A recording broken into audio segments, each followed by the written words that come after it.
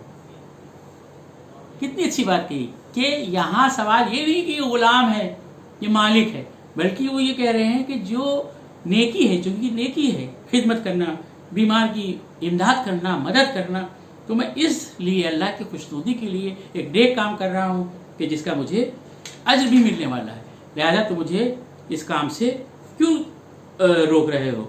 تو یہ ہمارے ائمہ علیہ السلام کا اخلاق ہے, یہ ان کی تعلیمات ہے جو ہم کو اس بات کی طرف آمادہ کرتی ہے کہ ہم کو ہر حال میں اچھے اخلاق کا مظاہرہ کرنا ہے اور اپنی زبان پر قابو رکھنا ہے. میں نے کل کے درس میں جو بات اشارتاً کہی تھی کہ دین کا خلاصہ یہی ہے کہ زبان پہ قابو. اور آپ یاد رکھیے جو ہمارے علماء نے نقل کیا ہے اخلاق کتابوں میں اور گفتگو آئی ہے وہ یہی آئی ہے کہ جو سب زیادہ تر ہماری جو پریشانیاں اور بلا اور آفت ہے وہ ہماری زبان کی بنا سے آتی ہے، ہماری زبان کی بنا پر آتی ہے. سوچئے گا اس کو، دیکھیے گا کہ جو امام کی باتیں ہیں علماء ہمارے بیان کر رہے ہیں وہ یہی کہ زبان سے ہی سب سے زیادہ مصیبتیں آتی ہیں. لہٰذا اور ہمارے پیغمبر اسلام نے بتایا کہ زبان کو قابو میں رکھو. اخلاق کی سب سے بڑی کامیابی یہی ہے کہ ہم اپنی زبان کو قابو میں رکھیں. بہت چھوٹی سی زبان ہے 3 انچ کی، لیکن یہ بہت بڑی آگ لگا دیتی ہے. اتنی نرم ہے اتنی ہڈیاں توڑا دیتی ہے. اس زبان کے چکر میں جو پھنسا وہ ذلیل و رسوا ہو گیا. کہا گیا ہے کہ جب بھی بولو اس سے پہلے سوچ لو، کیونکہ جب تک زبان میں الفاظ رہتے ہیں، منہ میں الفاظ رہتے ہیں، جب تک آپ الفاظ کے اوپر حاوی رہتے ہیں، الفاظ آپ کے غلام ہوتے ہیں. جب تک ہمارے منہ کے اندر ہے ہم نہیں بول رہے، لیکن جب یہ الفاظ ہماری زبان سے نکل جاتے ہیں تو پھر اب ہم الفاظ کے غلام ہو جاتے ہیں. روز کی زندگی میں آپ دیکھ لیجیے، کوئی بہت بڑی بڑی باتیں نہیں کر رہا ہوں، بہت علمی گفتگو نہیں ہے، بہت علماء بیان کریں گے. ایک عام بول چال کی بات ہے، عام باتیں ہیں، چھوٹی چھوٹی باتیں ہیں کہ جس کی وجہ سے ہم اپنے اخلاق کو بہترین اعلیٰ درجے میں پہنچا سکتے ہیں. اسی میں سے جو تمام صفات ہیں، واقعات سب بیان کیے ہیں، اسی میں ایک ہی زبان ہے کہ اگر ہم اس کو قابو میں رکھیں گے تو ہم کو ذلیل و شرمندہ اور مصیبتوں میں نہیں گرفتار ہونا پڑے گا. سب سے زیادہ پریشانی ہماری انشاءاللہ اسی سے ہو جائے گی. اس لیے خاموشی جو ہے وہ 1000 بھلا کو ٹالتی ہے. یہ خاموشی کہتے ہیں 1000 بھلا کو ٹالتی ہے. اور علم سیکھنے کے لیے بھی خاموشی بہت ضروری ہے. جب تک آپ خاموش نہیں رہیں گے دماغ آپ کا کام نہیں کر پائے گا، بولتے رہیں گے. تو سنیے، اور سننے کے لیے خاموشی چاہیے. جب خاموشی رہے گی تو پھر آپ سنیں گے، پھر جب خاموشی رہے گی تو آپ فکر کریں گے، تدبر کریں گے، غور کریں گے. جو قرآن نے بھی کہا کہ یہ قرآن خالی پڑھنے کے لیے نہیں، ثواب ہے بہتر، لیکن اس کے اخلاق حسنہ اگر تم بنانا چاہتے ہو، سنوارنا چاہتے ہو تو اس کے اوپر غور بھی کرو، اس کی آیتوں کو پڑھے، واقعات کو دیکھو، سمجھو، سنو. یہ کاہے کے لیے آیا؟ ہماری ہدایت کے لیے آیا نا، یہ صرف ریڈنگ کے لیے. It is not a reading book. ہمیں اس کو فالو کرنا ہے. پڑھنا تو ثواب ہے، ثواب کے لیے تو بہت سے کام ہم کرتے رہنا چاہیے. اس رمضان میں کریں گے، لیکن رمضان میں قرآن ختم کرنے کے بعد ذرا ہم یہ تو دیکھیں کہ کتنے نئے واقعات ہمیں معلوم ہو گئے، کیا کیا ایسے سے ہم سیکھ گئے، کون سی نئی باتیں پتہ چل گئی.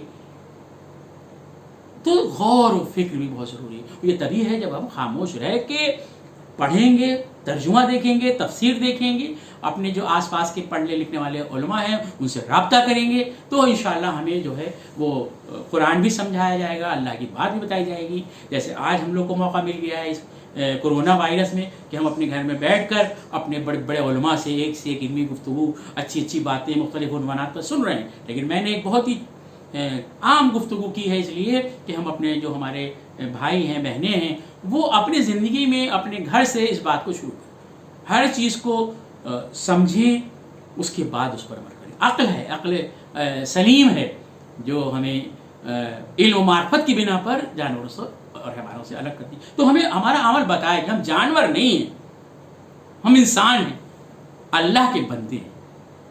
آئیے اس رمضان المبارک کی اس نعمتوں کے مہینے میں ہم توبہ کریں بارگاہ الہی میں کہ محمد و آل محمد علیہ السلام کے وسیلے سے، صدقے سے ہمارے تمام گناہوں کو بخش دے، معاف کر دے، اور ہم کو توفیق دے کہ آنے والا وقت اور نیک و صالح بننے کا وقت ہو ہمارے پاس، اور ہم امام زمانہ کے سچے ناصر و مددگار بن سکیں، اور جو ان کا مشن ہے کہ دین اسلام کو پھیلانا، اس میں ہم ان کا مدد کر سکیں اپنے اخلاق کے ذریعے سے، اپنے کردار کے ذریعے سے. انشاءاللہ آگے گفتگو ایک رہ گئی ہے وہ پھر ہوگی، اور یہی کوشش ہے کہ پروردگار ہم کو ان سب باتوں پر سمجھنے کی اور عمل کرنے کی توفیق عطا فرمائے. وآخر دعوانا الحمدللہ رب العالمین.